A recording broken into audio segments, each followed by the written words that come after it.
Hey everyone, today I want to reveal the answer to the eternal question what the top 5 and top 5 bottom cards of Dominion are in terms of power. Of course, I can't know what they are tomorrow or what they were yesterday. Well, I can know that, maybe, but I can know what they are right now, and the answer to that is the 5th worst card, well actually the 6th worst card, because one of those isn't implemented, is Fortune Teller. I don't know if I disagree with that. I think I don't know if I disagree with that. I also don't know if I agree with that. The card only costs 3 and is an attack, so it's never to be underestimated, but usually there's better stuff to get, and you don't really want to spend your terminal on it.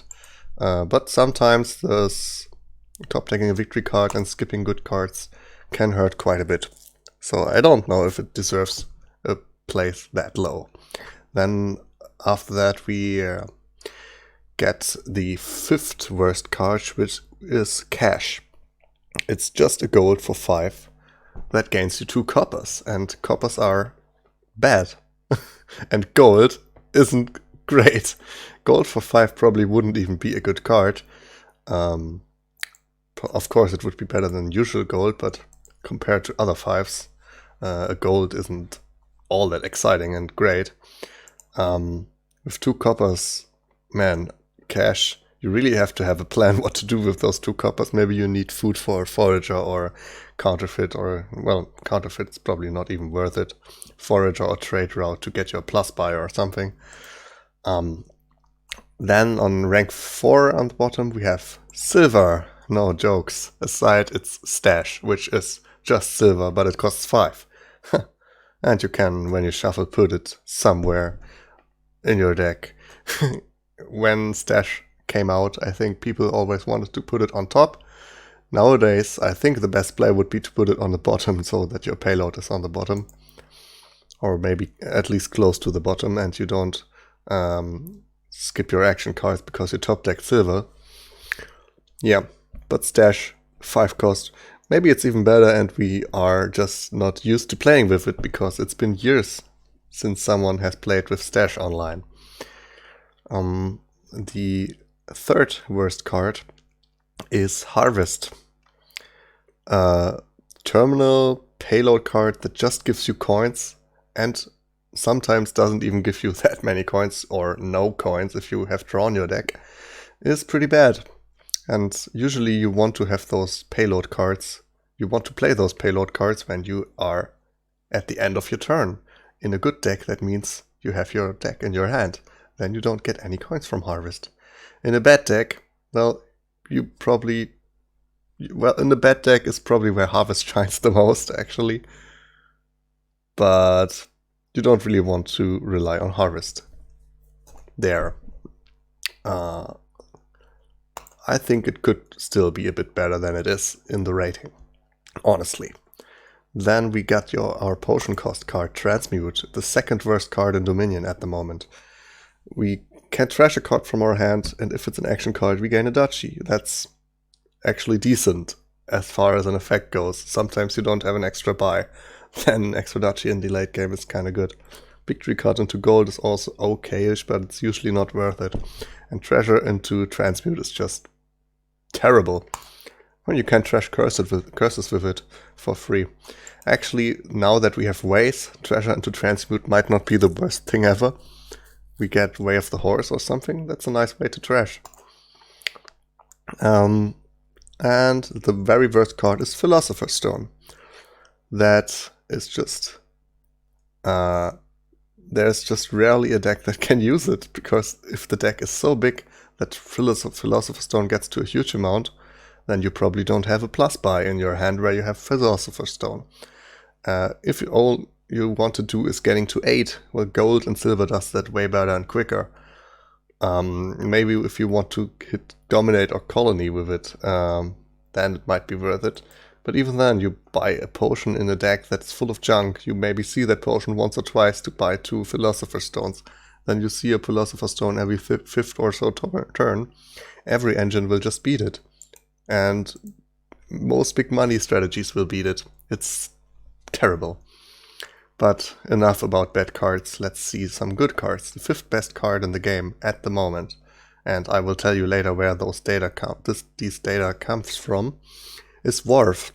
It's just an amazing terminal duration draw card that gives you draw and buy. That's already 2 of the things that you really want. Draw and payload in form of buy. An engine is only worth so much if you can't buy many cards.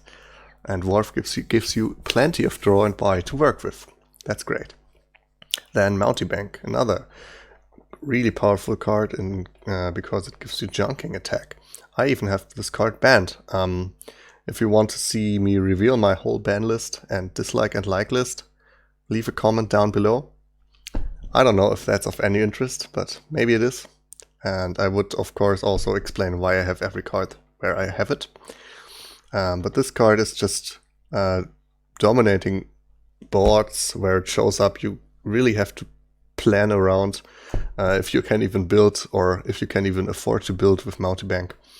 Because 2 cards and 2 junk cards with just 1 action play is brutal, I tell you.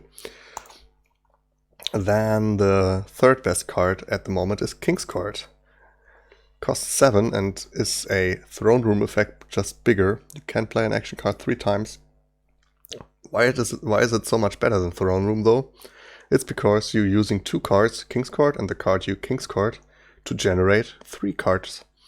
And that's just like printing new money or printing new cards. And you also get the actions with it for free to play them. And it gets really insane if you King's Court a King's Court. Then it's a chain reaction for an amazing turn. Snowballs really quick. The 2nd best card is Goons. You just always have to play around Goons because it's an attack which hurts a money strategy. It gives you victory points, which gives you the power to beat any other strategy on the board, mostly. And it also gives you the payload with a buy and a coin to use or to get more out of the victory points to afford more cards. Really strong because it's suppressing most strategies that don't go for Goons with the discard attack and the VP that it can generate. The other player has to basically end on all 8 provinces to end the game, because you don't rely on the provinces if you go for Goons. Mostly the best thing is to just go for Goons yourself. And then at the moment, the best card in this game, well, not counting events of course, is Recruiter. Recruiter draws you 2 cards, then you trash a card from your hand. That basically means that it replaces itself in terms of draw. If you play it from a 5-card hand, after you draw and trashed, you still have a 5-card hand, which is great for a trasher. Most trashers don't do that. Sentry does it, but it's unreliable. And then you also get actions in forms of villagers, which is better than actions for every coin the card you trashed costs. So early on you trash your estates for +2 villagers. And let me tell you, villagers are insane. Even if you only have 1 villager, your deck can do so much more. Now if you get 2 or more villagers from something you trashed, maybe you gained a gold. Then you can trash it for 6 villagers. Man, you don't have to worry about actions for a long time anymore. But this combination of draw, well, not really draw, but trashing, I guess, trashing and actions. You see, all these cards kind of have a pattern. At least the ones of the best. They give you 2 or more of the things you really want in your engine, which would be draws, actions, payload, and what would first be draw, action, payload, trashing. So Recruiter would give you the actions and the trashing without costing you draw. So better than most trashers in that case. Dwarf also gives you the draw and the payload. Goons gives you payload and an attack. But mostly payload. It's just so good in what it does for payload. King's Court is actions, it's draw, and in some sense it's payload, because if you play it on the payload card, it tripled your payload. And Mountebank is just great payload. So yeah. But where do these ratings come from? Why is Recruiter on top and above King's Court or something? Well, there's a project that's going on that rates every card on some kind of leaderboard where cards get rated against each other, and the cards that win the most go to the top of the leaderboard.